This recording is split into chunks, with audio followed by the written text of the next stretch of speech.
This is the most expensive toothpaste in the world.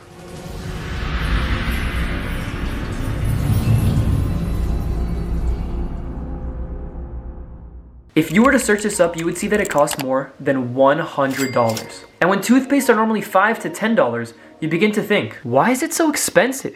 Would you spend $100 on toothpaste? Because I don't even think billionaire bald-headed Bezos would.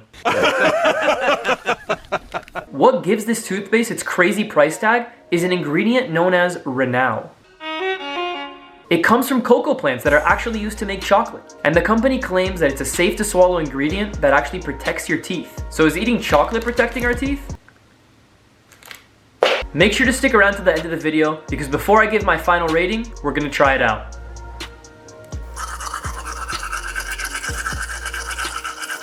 Whenever I review something, the most important question I ask myself is, would I buy this again and actually use it? So for this toothpaste, I thought the flavor was okay. It was slightly minty, but also slightly citrusy, which I didn't really like. It also got really foamy when I used it, which makes a huge mess. But my teeth did feel very clean after. Even though I love this tube design, because I've never seen anything like it, I don't think that I would get this toothpaste again. And I would rate it a 6.7 out of 10. It was too expensive for how good it was. If you enjoyed the video, drop a like and make sure to subscribe so you don't miss what product we're reviewing next.